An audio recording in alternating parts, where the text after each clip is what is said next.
What's up, everybody? Welcome to State of the Realms, your weekly news for Camelot Unchained. I am your host, Swiper, and today I want to go over the weekly wrap-up for June 28th, 2019. If you're new to my channel, each week I give a brief overview of Camelot Unchained's weekly wrap-up. I go over 5 of their top 10-ish items and 5 of my favorite questions asked. Today's show was a little less than an hour, so I will not be going over everything. If you're interested in checking out their stream, go ahead and check out the link below in the description. So let's start with my top 5-ish. Alright, starting with number 1, animated models. So support has been added to use simple animations that don't have specific needs for player characters. So when I think of NPCs, I usually think of a computer controlled player like a human or some type of character, but this is pertaining to maybe like animals. So, obviously animals are still technically NPCs. So it sounds like this is just a type of generic, or it's a simple animation. They could say, oh, let's make a deer with this animation. Let's make a whatever kind of other animal they'd want to put out there with this type of animation. So it sounds like they can use this and just put it out there, and it's pretty quick and easy. So it sounds like a great tool or a great addition. All right, moving on to number 2.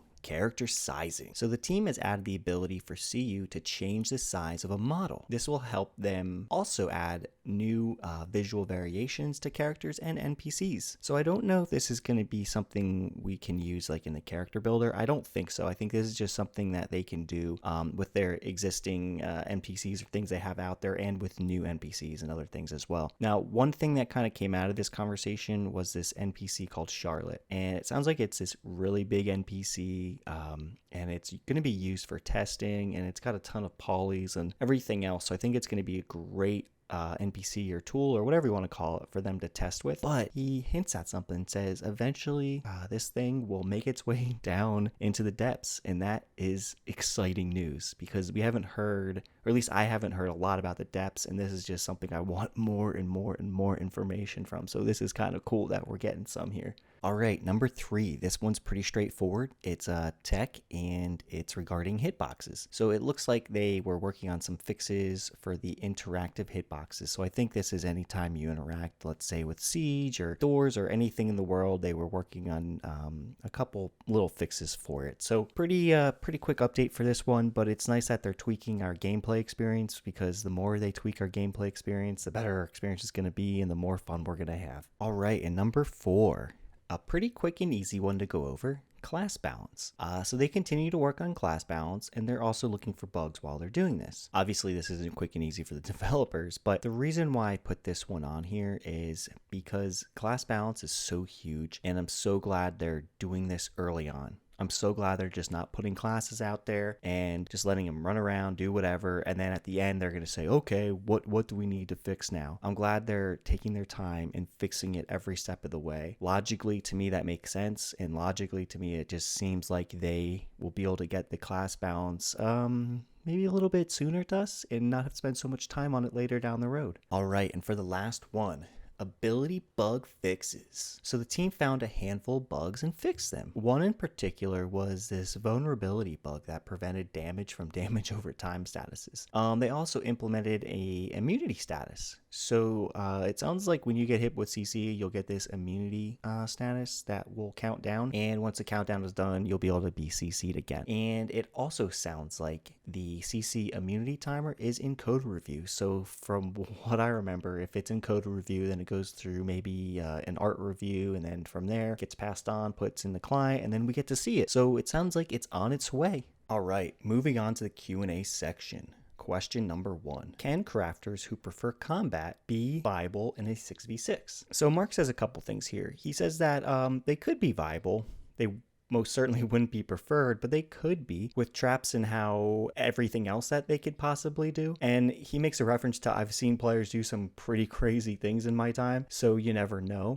And he would like to try and give them some more tools to maybe be a little bit viable. So I think overall, maybe we should wait and see for this one. To me, I just never thought like crafters would be good in maybe a 6v6. I could see them being good in siege and defense, and even on the offense, maybe setting up siege and setting up traps around the siege, so they would stop people from like melee attackers maybe. But in a 6v6, it's an interesting concept, but I'd rather just wait and see. All right, moving on to question number 2. How many different currencies will CU have in their game? So I think CU wants to keep it simple. So as of right now, nothing's set in stone. Mark did make reference to, maybe we'll start for gold for now, and then we'll see what happens, later on down the road. And as soon as they have that all panned out, they were going to definitely let us know. He made a comment, and which I agree with, basically like gold or any kind of money kind of stems from one main source, meaning silver turns into gold, copper turns into silver, silver into gold. So overall it's usually just one currency. I think also what this question was implying was, are there going to be any other types of currencies, like maybe tokens or some sort of another, like most PvE games, you run a dungeon, you get a token,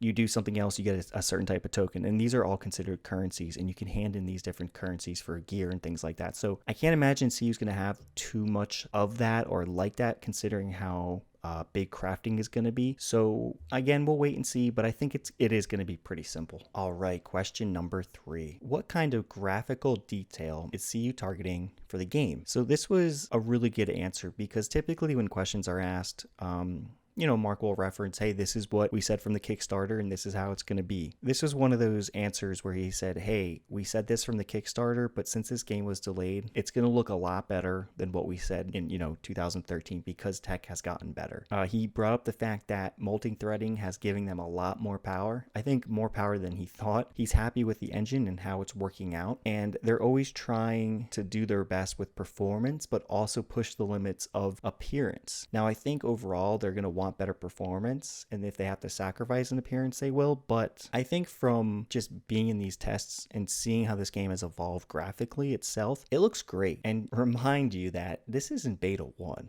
We still have a beta 2 and a beta 3. And then even at beta 3, I'm sure they're still going to be polishing and making it even better. So to me, this game looks pretty good for the state at which it's in. And I can only imagine it's getting better. So a lot of you people that maybe see some screenshots out there on the web, just remember it's beta 1. Just remember that it's not the final product. So overall, I think it's just going to get better and better. All right, moving on to question number 4. Can players hire NPC guards to defend their keep? So this was pretty straightforward.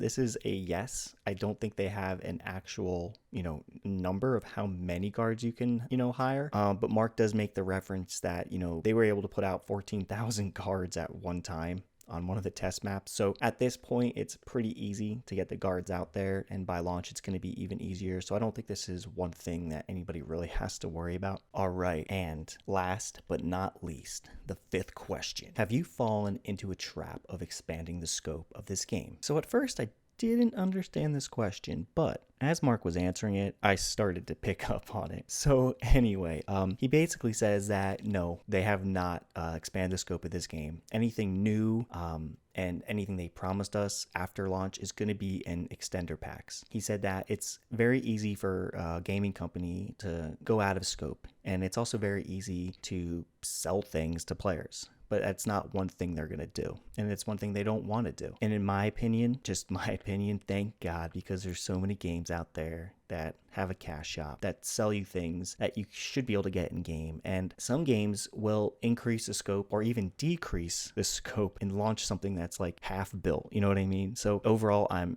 incredibly happy with this question and incredibly happy with this answer. All right, I think that is going to do it for me today. As a reminder, guys, Sunday, they are doing a test, so make sure to check it out. I did get to check this game out Friday for about 20 minutes, and sorry I say Friday because you might not be listening to this on Friday, so it might be a little confusing. And I gotta say one thing. Moving from test to test, I just think this game, it's getting better every time I check it out. And, obviously it's in beta 1, and remember that, so maybe my expectations aren't the highest, but from test to test, it's getting better overall. And I'm really interested to hear what you guys think that test this game out. I know some of you guys have made comments, said that you've been in the test and things like that, and obviously don't go into too much details, but let me know your overall opinion. Do you think it's better? Do you think it's the same as the last time you tested? And if you haven't tested in a while, please try and make this test. I guarantee you'll be blown away with some of the changes they've made, depending on, I guess, the last time you played. So as a reminder again, guys, I'll be doing this show once a week up until launch, and depending on how their cycle goes, if they're going to do like a weekly type of news coverage or something like that, I'll do videos on that too. And any kind of articles that come up, I'll be doing videos as well. This game is something I'm really excited about, and I cannot wait to play. And I have a couple other buddies that we all play MMOs, and we had a lot of discussion on my one stream the other week, and I think we're actually going to do a podcast. So if you guys are into MMOs and how they're shaping out nowadays versus what they used to be, I got a lot of different personalities, so make sure to check that out. We're going to do some kind of recording this weekend, I think, and I'll put it out next week. So if you're interested, be on the lookout for that. And I will talk to y'all next week. Have a good weekend and peace out.